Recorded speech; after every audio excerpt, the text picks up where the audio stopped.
Halo, Shalom. Perkenalkan, nama saya Triana Sampelita dengan NIM 2171650111. Saya dari kelas pengantar ilmu hukum kelas B. Video kali ini saya akan menjelaskan tentang ringkasan dari buku pengantar ilmu hukum R. Suroso SH.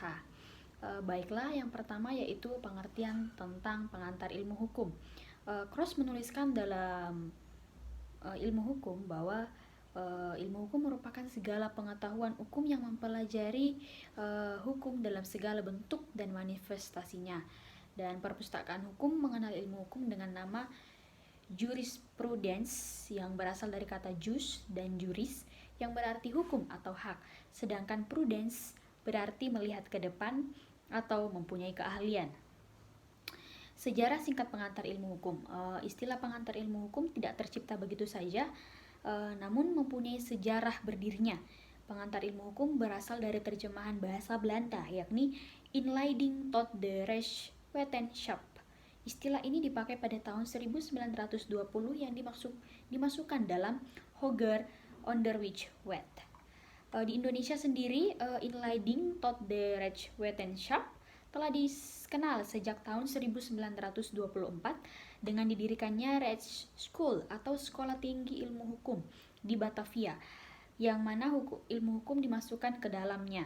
Nah, pengantar ilmu hukum dipergunakan untuk pertama kalinya di perguruan tinggi atau Universitas Gadjah Mada yang berdiri pada 3 Maret 1946. Yang ketiga yaitu peran dan fungsi pengantar ilmu hukum. Peran dan fungsinya yaitu memberikan introduksi atau memperkenalkan segala masalah yang berhubungan dengan ilmu hukum.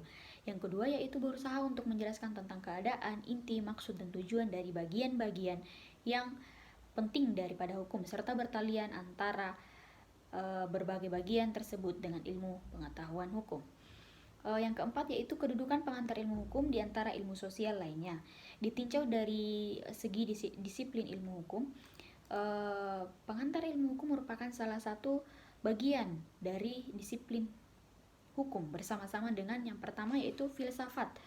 Filsafat hukum yaitu ilmu pengetahuan yang mempelajari pertanyaan-pertanyaan mendasar dari hukum atau tentang hakikat hukum, tentang dasar-dasar bagi kekuatan mengikat daripada hukum. Yang kedua yaitu politik hukum, yaitu disiplin ilmu hukum yang mengkhususkan pada usaha memerankan hukum dalam mencapai tujuan yang dicita-citakan masyarakat tertentu. Selanjutnya yaitu metode pendekatan dalam mempelajari pengantar ilmu hukum.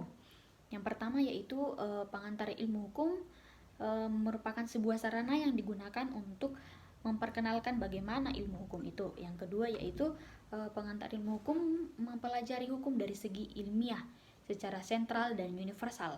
Dikatakan universal karena pandangannya adalah kepada hukum yang berlaku dan hukum yang berlaku di mana saja dan kapan saja dan tidak dibatasi oleh negara atau wilayah. Selanjutnya yaitu persyaratan sebagai dosen pengantar ilmu hukum. Nah, persyaratannya itu yang pertama mampu dan berani mempopularisasikan acara kuliah pengantar ilmu hukum. Yang kedua yaitu memberikan petunjuk kepada mahasiswa agar para mahasiswa selanjutnya dapat belajar menurut caranya sendiri.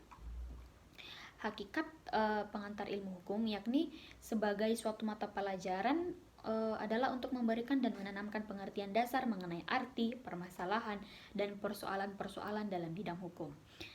Yang terakhir yaitu ruang lingkup pembahasan pengantar ilmu hukum. Nah, yang pertama yaitu hukum sebagai objek ilmu hukum, yang kedua ilmu hukum sebagai norma hukum, yang ketiga ilmu hukum sebagai ilmu pengetahuan, yang keempat yaitu ilmu hukum sebagai ilmu kenyataan. Yang kedua yaitu bagian hukum sebagai objek ilmu hukum.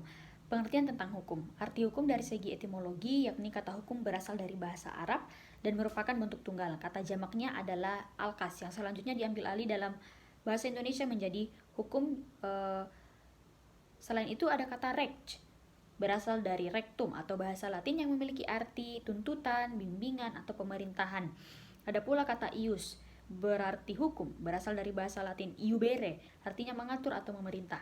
Terakhir yakni kata lex, dari bahasa Latin dan berasal dari lesere, yang memiliki arti ialah mengumpulkan orang-orang untuk diperintah. Dengan demikian dapat disimpulkan bahwa hukum ialah wibawa atau otoritas, sehingga hukum sangat erat hubungannya dengan perintah atau wibawa. Selanjutnya yakni hukum terdapat di mana saja. Secara tidak sadar kita mengetahui bahwa di mana ada masyarakat, di situ ada hukum, dalam artian bahwa setiap tatanan dalam kehidupan masyarakat ditentukan oleh hukum, sehingga masyarakat hidup teratur, damai karena adanya hukum. Yang selanjutnya yaitu peran dan fungsi hukum. Melihat banyaknya peran hukum, maka fungsi hukum yakni untuk menertibkan dan mengatur pergaulan dalam masyarakat serta menyelesaikan masalah-masalah yang timbul. Dalam perkembangannya, fungsi hukum diatur sebagai tata tertib hubungan masyarakat, sebagai sarana untuk mewujudkan keadilan sosial, dan sebagai sarana untuk penggerak pembangunan, dan sebagai fungsi kritik. Selanjutnya yakni tujuan hukum. Tujuan hukum yakni untuk mengemukakan bahwa hukum memiliki tujuan untuk kedamaian, untuk keadilan, dan untuk memiliki kepastian hukum. Selanjutnya yakni hukum ditaati orang. Beberapa teori mengemukakan bahwa secara tidak sadar atau tidak, orang selalu menaati hukum, tidak terlepas dari pemikiran bahwa adanya sanksi yang timbul akibat pelanggaran hukum. Menurut Utrecht, pengantar ilmu hukum, orang menaati hukum karena bermacam-macam sebab. Sebabnya yakni sebab bahwa orang merasakan aturan-aturan yang dirasakan sebagai hukum. Selanjutnya yakni kodifikasi dan perkembangan hukum. Kodifikasi hukum merupakan pembukuan hukum dalam suatu himpunan undang-undang dalam materi yang sama. Tujuan dari kodifikasi hukum ini adalah untuk tercapainya sebuah kesatuan hukum dalam suatu kepastian hukum. Selanjutnya yaitu aliran-aliran praktik hukum. Yang pertama ada aliran legisme, aliran freie Rechtslehre atau freie Rechtsbewegung atau freie Rechtsschule, merupakan aliran bebas yang hukumnya tidak dibuat oleh badan legislatif dan menyatakan bahwa hukum terdapat di luar undang-undang dasar. Yang ketiga yakni aliran Rechtsfinding atau penemuan hukum. Terbentuknya hukum dapat disimpulkan bahwa hukum terbentuk dari kebiasaan-kebiasaan yang ada di dalam masyarakat. Sebuah kewajiban untuk bertindak atau melakukan sesuatu itu dimulai dari kebiasaan yang timbul dari kehidupan masyarakat, sehingga secara tidak langsung atau bahkan ketika masyarakat tidak menyadari bahwa hukum terbentuk dari adanya hukum adat yang terdapat dalam masyarakat. Namun hukum ini sangat terbatas, yakni hanya pada hukum perdata, khususnya bagi warga golongan warga negara asli atau warga negara pribumi. Nah, dapat disimpulkan bahwa hukum terbentuk dari kebiasaan-kebiasaan yang ada dalam masyarakat serta perundang-undangan dan dari proses peradilan. Selanjutnya yakni penafsiran hukum. Penafsiran atau interpretasi peraturan perundang-undangan ialah untuk mencari dan menetapkan pengertian atau dalil-dalil yang tercantum dalam undang-undang dasar sesuai dengan yang dikehendaki serta yang dimaksud oleh pembuat undang-undang dasar. Nah, metode penafsiran ini yakni yang pertama menggunakan metode penafsiran tata bahasa, sejarah, sistem dari undang-undang, keadaan masyarakat, otentik, dan perbandingan. Selanjutnya yakni pengisian kekosongan hukum. Pekerjaan pembuatan undang-undang mempunyai dua aspek, yakni pembuatan undang-undang hanya menetapkan peraturan-peraturan umum saja. Yang kedua, pembuat undang-undang selalu ketinggalan dengan kejadian-kejadian sosial yang timbul kemudian di dalam masyarakat. Selanjutnya yakni pendapat para pakar hukum dalam artian sumber-sumber hukum. Nah, Algra membagi sumber hukum dalam sumber hukum material dan sumber hukum formil. Yang kedua, Van Apeldoorn, terdapat 4 macam sumber hukum menurutnya, yakni sumber hukum dalam arti historis, sosiologis, filosofis, dan dalam arti formil. Yang ketiga yakni Ahmad Sanusi membagi sumber hukum menjadi 2, yakni hukum normal yang langsung dan hukum normal yang tidak langsung atau atas pengakuan Undang-Undang Dasar. Selanjutnya yakni TAP MPR nomor XX/MPRS/1946. Yang terakhir yakni sumber hukum filosofis dan sumber hukum yuridis. Selanjutnya yakni penggolongan dan klasifikasi hukum. Tujuan dari klasifikasi hukum adalah berdasarkan nilai-nilai teoritis penggolongan hukum untuk dapat dicapai suatu pengertian yang lebih baik, dan dari segi praktis adalah upaya untuk lebih mudah untuk menemukan dan mengatakan hukum yang ada. Penggolongan atau klasifikasi hukum dapat dikelompokkan dalam yang pertama yakni dengan sumber-sumber berlaku serta berbentuk-bentuk dari sumber-sumber itu. Yang kedua, dengan kepentingan-kepentingan yang diatur atau yang dilindunginya. Yang ketiga, dengan hubungan aturan-aturan hukum itu satu sama lain. Yang keempat, dengan pertaliannya dengan hubungan-hubungan hukum. Yang kelima, dengan hal kerjanya berikut pelaksanaan sanksinya. Selanjutnya yakni kaidah hukum atau kaidah sosial. Penggolongan kaidah. Menurut Profesor Dr. Sudikno, ia menggolongkan keempat kaidah atau norma dalam dua golongan. Yang pertama, tata kaidah dengan aspek pribadi, yang termasuk kelompok ini adalah kaidah agama atau kepercayaan atau kaidah kesusilaan. Selanjutnya yakni tata kaidah dengan aspek kehidupan antar pribadi, yang termasuk di dalamnya adalah kaidah kesopanan dan kaidah hukum.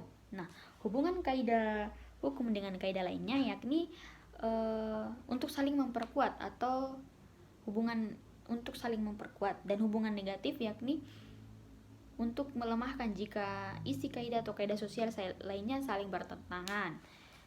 Selanjutnya yakni subjek hukum.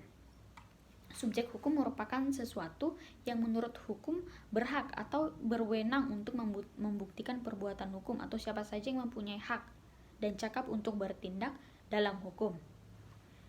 Selanjutnya yakni objek hukum. Objek hukum adalah segala sesuatu yang berguna bagi subjek hukum atau manusia dan badan hukum yang dapat menjadi pokok permasalahan dan kepentingan bagi para subjek hukum. Manusia sebagai objek hukum terbagi menjadi beberapa macam, yakni pada zaman kependudukan, pandangan zaman hukum modern, dan pandangan agama. Selanjutnya itu peristiwa hukum. Peristiwa hukum adalah suatu rage fight atau suatu kejadian hukum, suatu kejadian biasa dan kehidupan sehari-hari yang akibatnya diatur oleh hukum. Macam-macam peristiwa hukum. Yang pertama, peristiwa menurut hukum dan peristiwa yang melanggar hukum. Yang kedua yakni peristiwa hukum tunggal dan peristiwa hukum majemuk. Yang ketiga, peristiwa hukum sepintas dan peristiwa terus-menerus. Yang keempat, peristiwa hukum positif dan peristiwa hukum negatif. Skema peristiwa hukum yang menurut isinya, yang pertama yaitu perbuatan subjek hukum atau perbuatan hukum perbuatan yang bukan perbuatan hukum. Yang kedua yakni peristiwa atau perbuatan yang bukan perbuatan hukum atau perbuatan lainnya. Selanjutnya yakni hubungan hukum. Hubungan hukum merupakan hubungan antara dua atau lebih subjek hukum, di mana hak dan kewajiban salah satu pihak harus berhadapan dengan orang lain. Terdapat jenis hubungan hukum. Yang pertama, hubungan hukum bersegi satu, hubungan hukum bersegi dua, dan hubungan hukum antara satu subjek hukum dengan semua subjek hukum lainnya. Selanjutnya yakni hak. Dalam ilmu hukum, hak disebut sebagai hukum subjektif yang memiliki arti dari segi aktif daripada hubungan hukum. Selanjutnya, hukum dalam bahasa Belanda disebut hak besigheidsrecht, meliputi hak untuk menjual, memberi, menukar, mewariskan secara legal. Selanjutnya yakni perbuatan hukum, bukan perbuatan hukum dan akibat hukum. Perbuatan hukum merupakan setiap perbuatan manusia yang dilakukan dengan sengaja untuk menimbulkan hak dan kewajiban, sehingga diperbuat oleh subjek hukum yang diatur oleh hukum. Akibat hukum yakni suatu tindakan yang dilakukan untuk memperoleh suatu akibat yang dikehendaki oleh pelaku dan diatur oleh hukum. Selanjutnya yakni masyarakat hukum. Masyarakat hukum yakni kita sebagai manusia atau sebagai makhluk sosial selalu berusaha untuk hidup berkelompok. Hal tersebut merupakan pengertian dari pendapat Aristoteles yang menyebutkan bahwa manusia adalah supolitikon. Masyarakat hukum merupakan sekelompok orang yang hidup dalam suatu wilayah tertentu, di mana di dalam kelompok berlaku suatu rangkaian peraturan yang menjadi tingkah laku bagi setiap kelompok dalam pergaulan hidup mereka. Selanjutnya ada antropologi hukum. Antropologi hukum merupakan suatu cabang ilmu hukum di mana kita dapat mempelajari pola-pola sengketa dan penyelesaian pada masyarakat sederhana maupun masyarakat yang sedang mengalami proses perkembangan dan pembangunan. Selanjutnya yakni sosiologi hukum. Sosiologi hukum merupakan suatu cabang ilmu pengetahuan yang secara empiris dan analitis mempelajari hubungan timbal balik antara hukum sebagai gejala sosial dan gejala sosial lainnya. Karakteristik studi hukum dari segi sosiologis. Yang pertama, sosiologi hukum bertujuan memberikan penjelasan mengenai praktik hukum. Yang kedua, yakni sosiologi hukum senantiasa menguji keahlian empiris. Yang ketiga, sosiologi hukum tidak melakukan penilaian terhadap hukum. Selanjutnya yakni psikologi hukum. Psikologi hukum adalah suatu cabang pengetahuan yang mempelajari hukum sebagai suatu perwujudan dari perkembangan manusia. Selanjutnya yakni sejarah hukum. Sejarah hukum adalah salah satu bidang hukum yang mempelajari perkembangan dari asal-usul sistem hukum dalam suatu masyarakat dan membandingkan antara hukum yang berbeda karena dibatasi oleh perbedaan waktu. Sejarah hukum mempunyai kegunaan untuk memberikan pandangan yang luas bagi kalangan umum sebagai kaidah atau patokan dalam berperilaku atau sikap tindak yang sepantasnya. Sejarah hukum juga berguna dalam praktik hukum. Dalam bidang pendidikan hukum, sejarah hukum akan membantu mahasiswa untuk lebih memahami hukum yang dipelajari. Selanjutnya, sejarah hukum dapat mengungkapkan fungsi dan efektivitas lembaga-lembaga hukum tertentu. Selanjutnya yakni perbandingan hukum. Perbandingan hukum adalah ilmu pengetahuan yang usianya relatif muda. Jika dilihat dari sejarahnya, kita dapat mengetahui bahwa perbandingan hukum sejak dahulu kala sudah dipergunakan orang, tetapi baru saja secara insidental. Selanjutnya, fungsi dari perbandingan hukum yakni perbandingan teoritis daripada perbandingan hukum. Yang kedua, fungsi praktis daripada perbandingan hukum. Yang ketiga, fungsi perbandingan hukum dalam pembinaan hukum. Manfaat daripada perbandingan hukum yakni manfaat ilmiah, manfaat praktis yakni sebagai penunjang dalam usaha pembentukan hukum nasional. Yang kedua, sebagai faktor penting bagi usaha fisikasi hukum. Yang ketiga, perbandingan hukum juga penting dalam rangka usaha menumbuhkan pengertian yang lebih mendalam mengenai hukum kita sendiri. Selanjutnya, perbandingan hukum juga sangat penting dalam rangka pelaksanaan HPI atau Hukum Perdata Internasional. Yang ketiga, manfaat bagi unifikasi hukum. Yang keempat, bagi usaha manfaat hukum yakni untuk menumbuhkan saling pengertian suatu bangsa. Manfaat bagi usaha memperoleh pengertian yang lebih mendalam mengenai hukum kita sendiri. Dan yang terakhir yakni manfaat bagi pelaksanaan HPI atau Hukum Perdata Internasional. Dengan demikian, itulah ringkasan mengenai buku R. Suroso SH Pengantar Ilmu Hukum. Jika ada kata yang kurang berkenan, mohon dimaafkan dan terima kasih.